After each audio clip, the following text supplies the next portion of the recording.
ಓಂ ಶಾಂತಿ. ಇವತ್ತಿನ ಮುರಳಿಯ ದಿನಾಂಕ 20/5/2024 ಪ್ರಾತಃ ಮುರಳಿ. ಓಂ ಶಾಂತಿ. ಬಾಪ್ದಾದ ಮಧುಬನ. ಮಧುರ ಮಕ್ಕಳೇ, ನೀವು ತಂದೆಯಿಂದ ಭಕ್ತಿಯ ಫಲವನ್ನು ಪಡೆಯಲು ಬಂದಿದ್ದೀರಿ. ಯಾರು ಹೆಚ್ಚು ಭಕ್ತಿ ಮಾಡುತ್ತಾರೆಯೋ ಅವರು ಜ್ಞಾನದಲ್ಲಿ ಮುಂದೆ ಹೋಗುತ್ತಾರೆ. ಪ್ರಶ್ನೆ: ಕಲಿಯುಗಿ ರಾಜ್ಯದಲ್ಲಿ ಯಾವ 2 ವಸ್ತುಗಳ ಅವಶ್ಯಕತೆ ಇರುತ್ತದೆ? ಅದು ಸತ್ಯಯುಗಿ ರಾಜ್ಯದಲ್ಲಿರುವುದಿಲ್ಲ. ಉತ್ತರ: ಕಲಿಯುಗಿ ರಾಜ್ಯದಲ್ಲಿ 1 ಮಂತ್ರಿ 2 ಗುರುವಿನ ಅವಶ್ಯಕತೆ ಇರುತ್ತದೆ. ಸತ್ಯಯುಗದಲ್ಲಿ ಇವರಿಬ್ಬರೂ ಇರುವುದಿಲ್ಲ.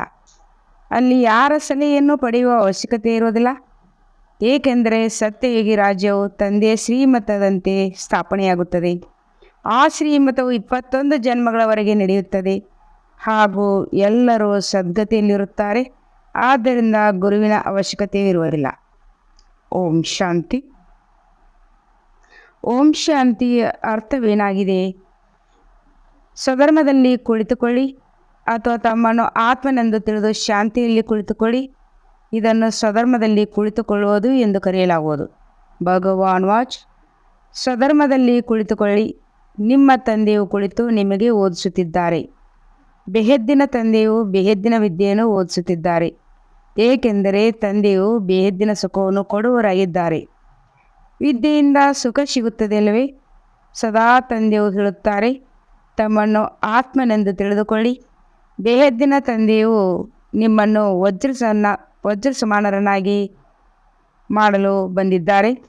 ವಜ್ರದಂತೆ ದೇವಿ ದೇವತೆಗಳೇ ಇರುತ್ತಾರೆ ಅಂದಾಗ ಆ ರೀತಿ ಯಾವಾಗ ಆಗುತ್ತಾರೆ? ಇಷ್ಟೊಂದು ಶ್ರೇಷ್ಠ ಪುರುಷೋತ್ತಮ ಹೇಗಾದರೂ? ಇದನ್ನು ತಂದೆಯ ವಿನ ಬೇರೆ ಯಾರೂ ತಿಳಿಸಿಕೊಡಲು ಆಗುವುದಿಲ್ಲ. ಪ್ರಜಾಪಿತ ಬ್ರಾಹ್ಮಣ ಮಕ್ಕಳು ನೀವು ಬ್ರಾಹ್ಮಣರಾಗಿದ್ದೀರಿ, ಮತ್ತೆ ನೀವೀಗ ದೇವತೆಗಳಾಗಬೇಕು. ಬ್ರಾಹ್ಮಣರಿಗೆ ಶಿಕೆ ಇರುತ್ತದೆ, ನೀವೀಗ ಶೂದ್ರರಿಂದ ಬ್ರಾಹ್ಮಣರಾಗಿದ್ದೀರಿ. ನೀವು ಪ್ರಜಾಪಿತ ಬ್ರಹ್ಮಣ ಮುಖವಂಶಾವಳಿಯಾಗಿದ್ದೀರಿ, ಕುಖವಂಶಾವಳಿಯಲ್ಲ. ಕಲಿಯುಗದವರೆಲ್ಲ ಕುಖವಂಶಾವಳಿಯರಾಗಿದ್ದಾರೆ. ಸಾಧು ಸಂತ ಋಷಿ ಮುನಿಗಳೆಲ್ಲರೂ ದ್ವಾಪಾರ ಯುಗದಿಂದ ಕುಖವಂಶಾವಳಿಯಾಗಿದ್ದಾರೆ. ಈಗ ನೀವು ಪ್ರಜಾಪಿತ ಬ್ರಹ್ಮಕುಮಾರ್ ಕುಮಾರಿಯರು ಮಾತ್ರ ಮುಖವಂಶಾವಳಿಯರಾಗಿದ್ದೀರಿ.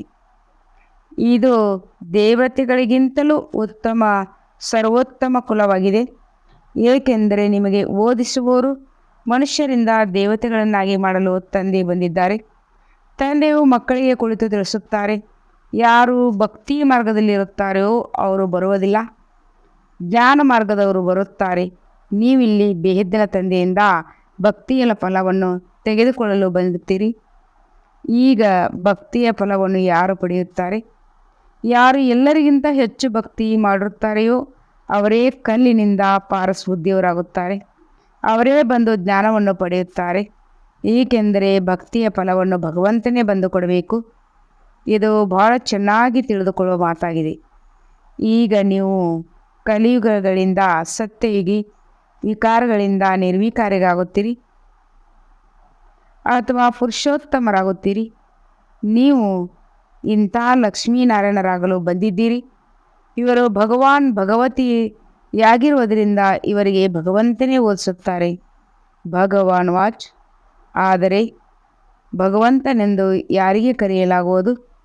ಭಗವಂತನಂತೂ ಒಬ್ಬರೇ ಆಗಿರುತ್ತಾರೆ. ನೂರಾರು ಸಾವಿರಾರು ಭಗವಂತ ಇರುವುದಿಲ್ಲ, ಕಲ್ಲು ಮುಳ್ಳಿನಲ್ಲಿರುವುದಿಲ್ಲ. ತಂದೆಯನ್ನರಿಯದ ಕಾರಣ ಭಾರತವು ಕಂಗಾಲಾಗಿಬಿಟ್ಟಿದೆ. ಈಗ ಮಕ್ಕಳು ತಿಳಿದುಕೊಂಡಿದ್ದೀರಿ, ಭಾರತದಲ್ಲಿ ಇವರ ಅಂದರೆ ಲಕ್ಷ್ಮೀನಾರಾಯಣರ ರಾಜಧಾನಿ ಇತ್ತು. ಇವರ ಮಕ್ಕಳೆಲ್ಲರೂ ರಾಜಧಾನಿಯ ಮಾಲೀಕರಾಗಿದ್ದರು. ನೀವು ಇಲ್ಲಿಗೆ ಆ ರಾಜಧಾನಿಯ ಮಾಲೀಕರಾಗಲು ಬಂದಿದ್ದೀರಿ. ಈಗ ಇಲ್ಲವಲ್ಲವೇ? ಭಾರತದಲ್ಲಿ ಇವರ ರಾಜ್ಯವಿತ್ತು, ಈಗ ಇಲ್ಲವಲ್ಲವೇ? ಮಕ್ಕಳಿಗೆ ತಿಳಿಸಲಾಗಿದೆ, ಯಾವಾಗ ದೇವಿ ದೇವತೆಗಳ ರಾಜಧಾನಿ ಇತ್ತು, ಸೂರ್ಯವಂಶಿ ಚಂದ್ರವಂಶಿಯರಿದ್ದರು, ಆಗ ಅನ್ಯ ಧರ್ಮಗಳಿರಲಿಲ್ಲ. ಈ ಸಮಯದಲ್ಲಿ ಅನೇಕ ಧರ್ಮಗಳಿವೆ, ಆದರೆ ಈ ಧರ್ಮವಿಲ್ಲದಂತಾಗಿದೆ. ಇದು ತಳಪಾಯವಾಗಿದ್ದು ಇದಕ್ಕೆ ಮೂಲ ಬೇರು ಎಂದು ಕರೆಯಲಾಗುವುದು. ಈ ಸಮಯದಲ್ಲಿ ಮನುಷ್ಯ ಸೃಷ್ಟಿಯ ಬೇರುಗಳೆಲ್ಲವೂ ಸುಟ್ಟು ಹೋಗಿದೆ. ಉಳಿದ ಎಲ್ಲ ಧರ್ಮಗಳು ನಿಂತಿವೆ. ಈಗ ಇವುಗಳ ಆಯುಷ್ಯ ಪೂರ್ಣ ಆಗುತ್ತಿದೆ. ಈ ಮನುಷ್ಯ ಸೃಷ್ಟಿಯ ರೂಪಿ ಭಿನ್ನತೆಯುಳ್ಳ ವೃಕ್ಷವಾಗಿದೆ. ನಾಮ ವೃಕ್ಷ ತಮೋಪ್ರಧಾನವಾಗಿ ಬಿಡುತ್ತದೆ, ನಿಸ್ಸಾರವಾಗಿ ಬಿಡುತ್ತದೆ. ಆಗ ನಾನು ಬರುತ್ತೇನೆ, ನೀವು ನನ್ನನ್ನು ಕರೆಯುತ್ತೀರಿ, ತಂದೆಯೇ ಬನ್ನಿ. ನಾವು ಪತಿತರನ್ನು ಪಾವನ ಮಾಡಲು ಬನ್ನಿ ಎಂದು ಕರೆಯುತ್ತೀರಿ. ಹೇ ಪತಿತ ಪಾವನ ಬನ್ನಿ ಎಂದು ಕರೆಯುತ್ತಾರೆ. ಆಗ ನಿರಾಕಾರ ತಂದೆಯ ನೆನಪು ಬರುತ್ತದೆ, ಆದರೆ ಸಾಕಾರ ತಂದೆಯ ನೆನಪು ಬರುವುದಿಲ್ಲ. ಪತಿತ ಪಾವನ ಸದ್ಗತಿದಾತ ಒಬ್ಬರೇ ಆಗಿದ್ದಾರೆ. ಯಾವಾಗ ಸತ್ಯ ಯುಗವಾಗಿತ್ತು ನಿಮಗೆ ಸದ್ಗತಿ ಇತ್ತು. ಈಗ ನೀವು ಪುರುಷೋತ್ತಮ ಸಂಗಮಯುಗದಲ್ಲಿ ಕುಳಿತಿದ್ದೀರಿ. ಉಳಿದವರೆಲ್ಲರೂ ಕಲಿಯುಗದಲ್ಲಿದ್ದಾರೆ. ನೀವು ಪುರುಷೋತ್ತಮ ಸಂಗಮಯುಗದಲ್ಲಿದ್ದೀರಿ. ಒಬ್ಬ ಭಗವಂತನಿಗೆ ಉತ್ತಮಕ್ಕಿಂತಲೂ ಉತ್ತಮ ಪುರುಷ ಅಥವಾ ಸರ್ವೋತ್ತಮ ಎಂದು ಗಾಯನ ಮಾಡಲಾಗುತ್ತದೆ. ನಿಮ್ಮ ಹೆಸರು ಶ್ರೇಷ್ಠ, ನಿಮ್ಮ ಧಾಮವು ಶ್ರೇಷ್ಠ, ಶ್ರೇಷ್ಠಾತಿ ಶ್ರೇಷ್ಠ ತಂದೆಯು ಪರಮಧಾಮದಲ್ಲಿರುತ್ತಾರೆ. ಇವನ್ನು ತಿಳಿದುಕೊಳ್ಳಲು ಬಹಳ ಸಹಜವಾಗಿದೆ. ಸತ್ಯಯುಗ, ತ್ರೇತ, ದ್ವಾಪಾರ, ಕಲಿಯುಗ ಮತ್ತು ಸಂಗಮಯುಗವಾಗಿದೆ. ಇದು ಯಾರಿಗೂ ತಿಳಿದಿಲ್ಲ. ನಾಟಕದಲ್ಲಿ ಈ ಭಕ್ತಿ ಮಾರ್ಗವು ಮಾಡಲ್ಪಟ್ಟಿದೆ. ತಂದೆಯು ಮತ್ತೆ ಭಕ್ತಿ ಮಾರ್ಗವನ್ನು ಏಕೆ ಮಾಡಿದ್ದಾರೆಂದು ಹೇಳುವಂತಿಲ್ಲ. ಇದು ಅನಾದಿಯಾಗಿದೆ. ನಾನು ಕುಳಿತು ನಿಮಗೆ ನಾಟಕದ ರಹಸ್ಯವನ್ನು ತಿಳಿಸುತ್ತೇನೆ. ನಾನು ಮಾಡಿದೆ ಅಂದರೆ ಯಾವಾಗ ಮಾಡಿದರೆಂದು ಕೇಳುತ್ತಾರೆ. ತಂದೆ ತಿಳಿಸುತ್ತಾರೆ, ಇದು ಅನಾದಿಯಾಗಿದೆ. ಯಾವಾಗ ಆರಂಭವಾಯಿತೆಂಬ ಪ್ರಶ್ನೆಯೂ ಬರುವುದಿಲ್ಲ. ಒಂದು ವೇಳೆ ಇಂಥ ಸಮಯದಲ್ಲಿ ಪ್ರಾರಂಭವಾಯಿತೆಂದು ಹೇಳಿದರೆ ಯಾವಾಗ ಸಮಾಪ್ತಿಯಾಗುತ್ತದೆ ಎಂದು ಕೇಳುತ್ತಾರೆ. ಆದರೆ ಈ ಚಕ್ರವು ಸುತ್ತುತ್ತಲೇ ಇರುತ್ತದೆ. ನೀವು ಬ್ರಹ್ಮ, ವಿಷ್ಣು, ಶಂಕರರ ಚಿತ್ರವನ್ನು ಮಾಡುತ್ತೀರಿ. ಇವರು ದೇವತೆಗಳಾಗಿದ್ದಾರೆ. ತ್ರಿಮೂರ್ತಿಗಳನ್ನು ತೋರಿಸುತ್ತಾರೆ. ಅದರಲ್ಲಿ ಸರ್ವೋತ್ತಮ ಶಿವನನ್ನು ತೋರಿಸುವುದಿಲ್ಲ. ಅವರನ್ನು ಬೇರೆ ಮಾಡಿಬಿಡುತ್ತಾರೆ. ಬ್ರಹ್ಮನಿಂದ ಸ್ಥಾಪನೆ ಅದು ಈಗ ನಡೆಯುತ್ತಿದೆ. ನೀವು ನಿಮ್ಮ ರಾಜ್ಯ ಸ್ಥಾಪನೆ ಮಾಡುತ್ತಿದ್ದೀರಿ.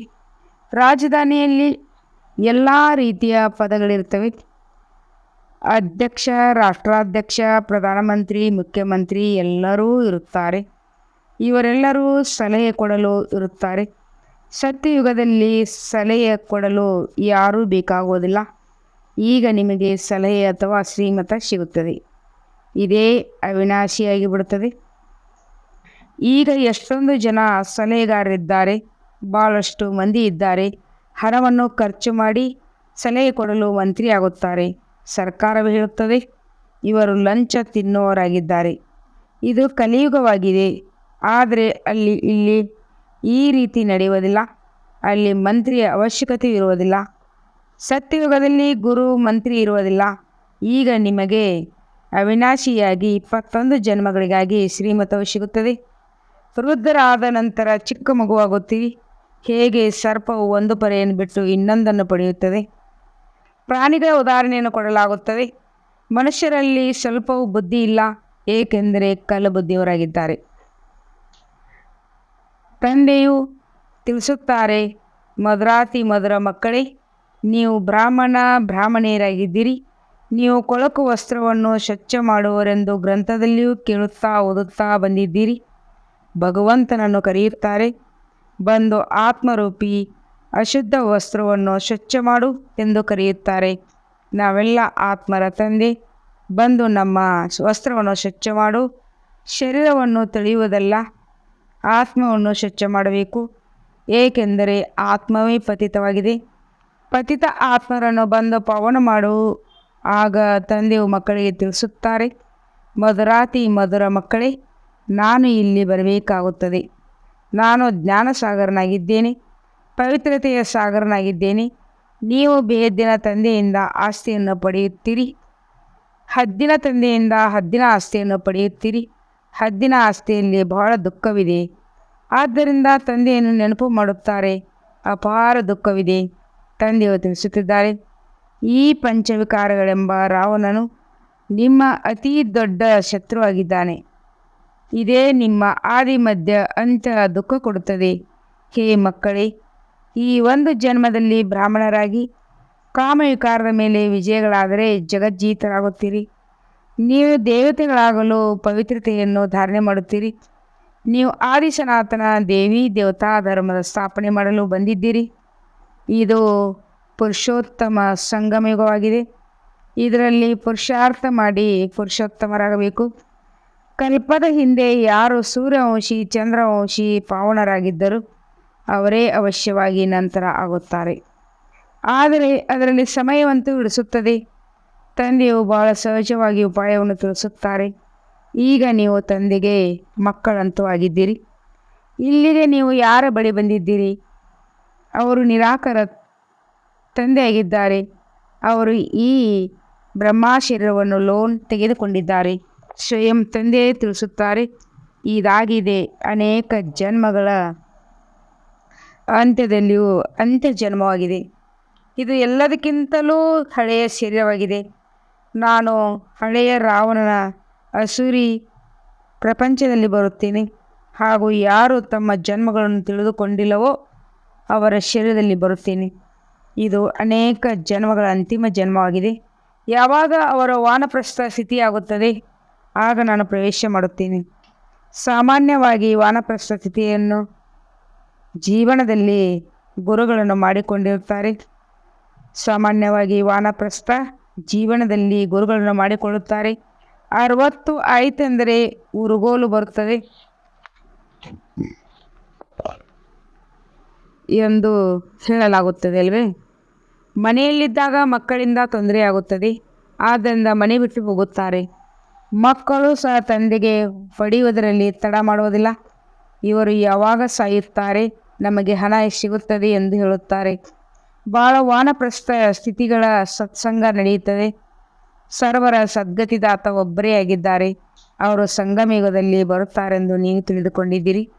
ನೀವು ಸತ್ಯಯುಗದಲ್ಲಿ ಸದ್ಗತಿಯಲ್ಲಿದ್ದಾಗ ಉಳಿದವರು ಶಾಂತಿಧಾಮದಲ್ಲಿರುತ್ತಾರೆ. ಇವರಿಗೆ ಸರ್ವರ ಸದ್ಗತಿದಾತ ಎಂದು ಕರೆಯುತ್ತಾರೆ. ತಂದೆಯ ವಿನ ಯಾರೂ ಬೇರೆ ಸದ್ಗತಿರ ದಾತರಾಗಲು ಸಾಧ್ಯವಿಲ್ಲ. ಯಾರಿಗೂ ಶ್ರೀ ಹಾಗೂ ಶ್ರೀ ಎಂದು ಹೇಳಬಾರದು. ಶ್ರೀ ಅರ್ಥಾತ್ ದೇವತೆಗಳು ಶ್ರೇಷ್ಠರಾಗಿರುತ್ತಾರೆ. ಶ್ರೀ ಲಕ್ಷ್ಮೀನಾರಾಯಣ ಅವರಿಗೆ ಕರೆಯಲಾಗುತ್ತದೆ. ಅವರನ್ನು ಈ ರೀತಿ ಮಾಡುವವರು ಯಾರು? ಶ್ರೀ ಶಿವತಂದೆಗೆ ಹೇಳಬೇಕಾಗುವುದು. ತಂದೆಯು ನಮ್ಮನ್ನು ತಪ್ಪುಗಳನ್ನು ಸಿದ್ಧ ಮಾಡಿ ಹೇಳುತ್ತಾರೆ. ತಂದೆಯು ನಮ್ಮ ತಪ್ಪುಗಳನ್ನು ಸಿದ್ಧ ಮಾಡಿ ಹೇಳುತ್ತಾರೆ. ನೀವು ಇಷ್ಟೊಂದು ಗುರುಗಳ ಸೇವೆ ಮಾಡಿದಿರಿ, ಮತ್ತೆ ಮಾಡುತ್ತೀರಿ, ಮತ್ತೆ ಅದೇ ಗುರುಗಳನ್ನು ಮಾಡಿಕೊಳ್ಳುತ್ತೀರಿ.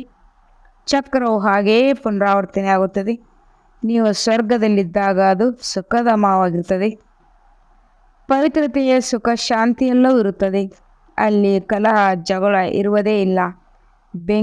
ಬಾಕಿ ಉಳಿದವರೆಲ್ಲರೂ ಶಾಂತಿಧಾಮದಲ್ಲಿರುತ್ತಾರೆ. ಬಲೆ ಸತ್ಯಯುಗವನ್ನು ಲಕ್ಷಾಂತರ ವರ್ಷಗಳಿಂದ ಹೇಳಿರಬಹುದು.